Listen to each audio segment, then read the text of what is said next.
इस संसार में हम जैसा करते हैं, जैसा बोते हैं और जैसा भी हम इस संसार में व्यवहार करते हैं प्रेमी सज्जनों, वैसा हमारे पास वो वापस लौट करके आता है। यह संसार का नियम है।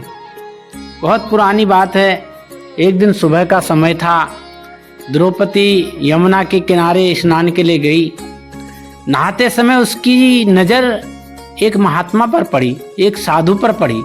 उनके शरीर पर केवल एक लंगोटी मात्र थी। दूसरी लंगोटी बदलने के लिए किनारे पर रखी थी।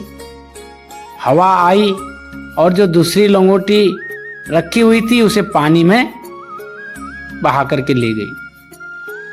और दुर्भाग्य से उनकी जो भीगी हुई लंगोटी भी पुरानी थी, जो लपेटी हुई थी वो भी फटी हुई थी। तन ढकने में भी बड़ी मुश्किल हो रही थी। अब सुबह का समय था। धीरे धीरे प्रकाश और तेज होता जा रहा था। नहाने वालों की भीड़ बढ़ती जा रही थी। साधु बड़ा असमंजस में पड़ गया। वह निर्लज्ज से बड़ा उसे शर्म आ रही थी। शर्मसार होकर के वो खड़ा रहा पानी में। उसने कुछ दूर एक झाड़ी थी वहीं नदी के किनारे, उस झाड़ी में अपने आप को छिपा लिया। उसने सोचा जब रात हो जाएगी तो मैं रात के अंधेरे में अपने मढ़ी पर निकल जाऊंगा।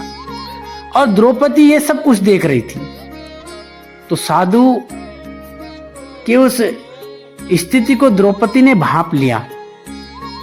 तो उसने सोचा कि मुझे इनकी सहायता करनी चाहिए। उसके पास भी दूसरी धोती नहीं थी। द्रौपदी के पास जो पहन रखी थी केवल वही धोती थी।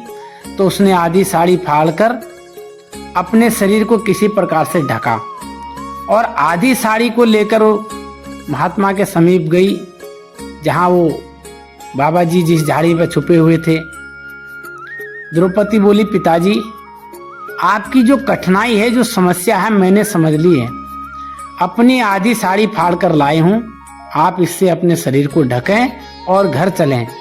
मेरा भी काम हो जाएगा, आपका भी काम हो जाएगा। साधु की आंखों में आंसू आ गए। उसने कपड़े के टुकड़े को ले लिया, पहना और घर चला गया। मन ही मन आशीर्वाद देता गया कि भगवान सदा तुम्हारी लाज ढके। तो बात बड़ी पुरानी है प्रेमी सज्जनों। द्रौपदी को पांडव जुए में हार गए। दुशासन उसे भरी सभा में नंगी करने के लिए उतारू हो गया। द्रौपदी के अपशब्दों का बदला लेने के लिए वही उसको मन में था कि मुझे द्रौपदी को नग्न करना है। द्रौपदी ने इस संकट में भगवान को पुकारा। जो शेष शैया पर सोए हुए थे, नारद ने उन्हें जगाकर कहा, भक्तों की पुकार सुनिए, उनकी सहायता का प्रबंध कीजिए भाई। उन्होंने नींद भरी आंखों से कहा, ना मैं किसी की सहायता करता हूँ, ना हैरानी में डालता हूँ। सभी अपने अपने कर्मों का फल भोगते हैं। द्रौपदी का कोई पिछला पुण्य हो तो बताओ, उसके पुण्य होंगे तो बदला मिल जाएगा। नारद ने हिसाब की बही देखी। पता चला कि द्रौपदी ने किसी साधु को अपनी आधी साड़ी फाड़कर दान दे दी। वह टुकड़ा ब्याज समेत बढ़ते बढ़ते गट्ठे जितना हो गया।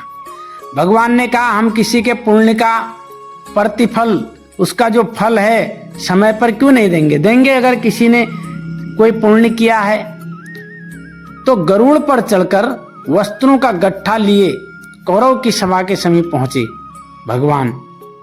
दुशासन वस्त्र खींचता गया। भगवान ऊपर से उसकी पूर्ति के करते गए। खींचने वाला थक गया। वस्त्र बढ़ता रहा। द्रौपदी की लाज बच गई। उसे आधी साड़ी के बदले हजारों गज कपड़ा मिल गया। तो यदि मनुष्य का स्वयं कुछ किया नहीं होता है तो स्वयं विधाता भी उसकी कोई मदद नहीं करते। जब मनुष्य कुछ करता है, जब मनुष्य के अच्छे कर्मों के फल उदय होते हैं, तब उसको परमात्मा उसके कर्मों द्वारा किए हुए फल का भुगतान करता है, फल देता है। इसलिए जब हमारे बहुत पुण्य फल फलित होते हैं तो हमको मनुष्य का जन्म मिलता है। और इस मनुष्य का जन्म पा करके भी हमने सद्भक्ति नहीं की, भलाई नहीं की, सत्कर्म नहीं किए, तो माफ करना फिर हमारा जीवन बेकार है। लेकिन एक बात हमेशा याद रखना, इस संसार में हम अच्छे कर्म करें या बुरे कर्म करें, फल दोनों का भोगने के लिए आना पड़ेगा। लेकिन सत्कर्मों को करते हुए अगर हम सद्भक्ति करते हैं, गुरु के बताए हुए रास्ते पर चलते हैं, सद्भक्ति करते हैं, सद्गुरु का दामन थाम लेते हैं, जिससे हमारी आत्मा परमात्मा में मिलने वाली हो जाती है, तो फिर हमारा जीवन सफल हो जाता है। लेकिन जब हम ऐसा करते ही नहीं, अब हमारी धारणाएं क्या है इस संसार में, हम समझ रहे हैं हम दिखावे में बहुत अच्छा पुण्य करते हैं, बहुत भलाई करते हैं, लेकिन मन हमारा पापों में ग्रसित रहता है। आपने देखा होगा बड़े बड़े पंडित, पुजारी, भेषधारी, बहुत बड़े बड़े महान लोग इस संसार में हैं। क्या सबका मन साफ है? क्या सब वैकुंठ धाम के वासी होंगे? क्या सब स्वर्ग के वासी होंगे? तो एक मैं आपको कहानी सुनाता हूं। एक वेश्या मरी, उसी दिन उसके सामने रहने वाला बूढ़ा सन्यासी भी मर गया। एक वेश्या मरी और उसी दिन उसके सामने रहने वाला बूढ़ा सन्यासी भी मर गया। बड़े ध्यान से सुनना प्रेमी सज्जनों, क्योंकि आज हम समझ रहे हैं इस संसार में हम बहुत अच्छा कर्म कर रहे हैं, पूजा कर रहे हैं, पाठ कर रहे हैं, गंगा नहाने जा रहे हैं, हरिद्वार जा रहे हैं, काशी जा रहे हैं, कैलाश जा रहे हैं, काबी जा रहे हैं, काबे जा रहे हैं। हमारा जैसा धर्मात्मा पुरुष तो कोई है नहीं। इन मंदिर, मस्जिद, गिरजाघरों में, इस गंगाओं में, इस तीर्थ स्थानों में जाने का कोई फायदा नहीं है जब आपका मन साफ नहीं है। तो एक वेश्या मरी और उसी दिन उसके सामने रहने वाला एक बूढ़ा सन्यासी भी मर गया। संयोग की बात है, देवता लेने आए सन्यासी को नरक में और वेश्या को स्वर्ग में ले जाने लगे। सन्यासी एकदम अपना डंडा पकड़कर खड़ा हो गया। तुम ये कैसा अन्याय कर रहे हो?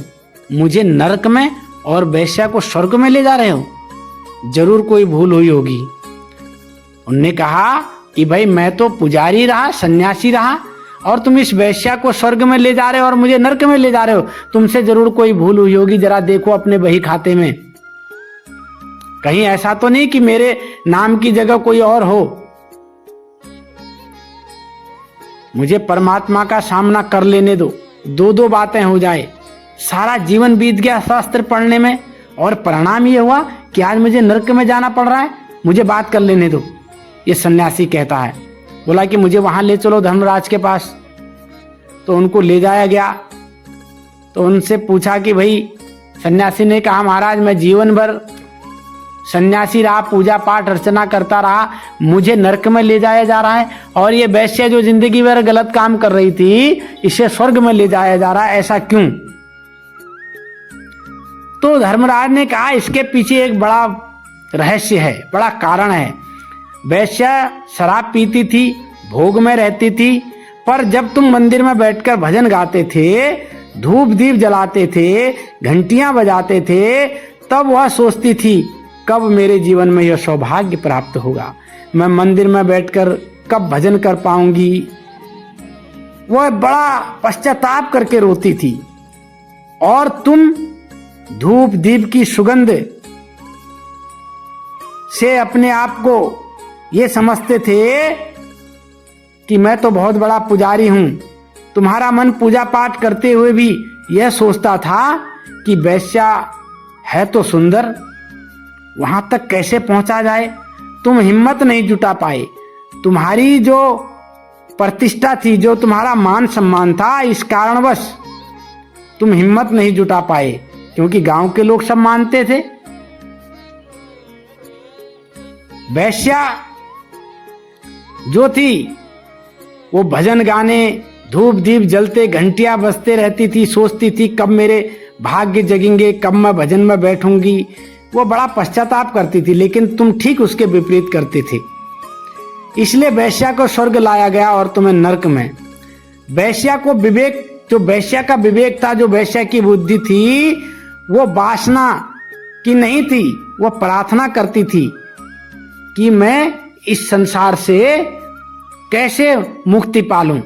लेकिन तुम जो थे उस वैश्या को पाने के लिए मंदिर में घंटा दीपक दिया धूप अगरबत्ती जलाते थे, लेकिन मन तुम्हारा वैश्या के पास रहता था। वह कीचड़ में जरूर थी कमल की तरह, और तुम कमल बनकर आए तो थे, लेकिन कीचड़ में धंस गए। असली सवाल यह नहीं कि हम बाहर से क्या हैं, असली सवाल तो यह है कि हम भीतर से क्या हैं। इसलिए प्रेमी सज्जनों, हमको इस बात को जीवन में उतारना पड़ेगा, हमको जानना पड़ेगा। कहीं हम दिखावे के सत्संगी तो नहीं, कहीं हम दिखावे के पुजारी तो नहीं, कहीं हम दिखावे के सन्यासी तो नहीं। आज संसार में हम सब दिखावे में जी रहे हैं। क्यों? क्योंकि लोग हमारी बड़ाई करें, हम बहुत बड़े सत्संगी हैं, बहुत बड़े तपस्वी हैं, बहुत बड़े गुरु को मानने वाले हैं, हम बहुत बड़ा भंडारा कराते हैं, हम बहुत बड़े पुजारी हैं। ये सब अहंकार हमको लेकर के डूब रहा, और मन साफ नहीं है। इसलिए कहा, मैल मन का तो धोया नहीं, गंगा जमुना नहाने से क्या फायदा। इसलिए मन का मैल उतारना चाहिए, मन के मैल को धोना चाहिए, लेकिन हम समझ ही नहीं पा रहे हैं। हम कब समझेंगे? अगर हम आज नहीं समझ पाए, इस मनुष्य जन्म को पाकर के आज हम इस मनुष्य जन्म के मूल्य को नहीं समझ पाए, तो प्रेमी सज्जनों माफ करना, फिर हमारा जीवन नरक है, बेकार है।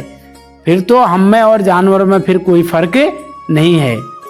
इसलिए आज हमको समझना पड़ेगा, आज हमको जानना पड़ेगा, क्योंकि रहस्यों को जानना बड़ा कठिन है। जब संत महापुरुष आते हैं तो इन रहस्यों से पर्दा हटाते हैं, और हमको संतों के पास जाना, उनके चरण छूना तो अच्छा लगता है, लेकिन उनके आचरण पर चलना हमें अच्छा नहीं लगता। जिस दिन हम संतों के आचरण पर, संतों के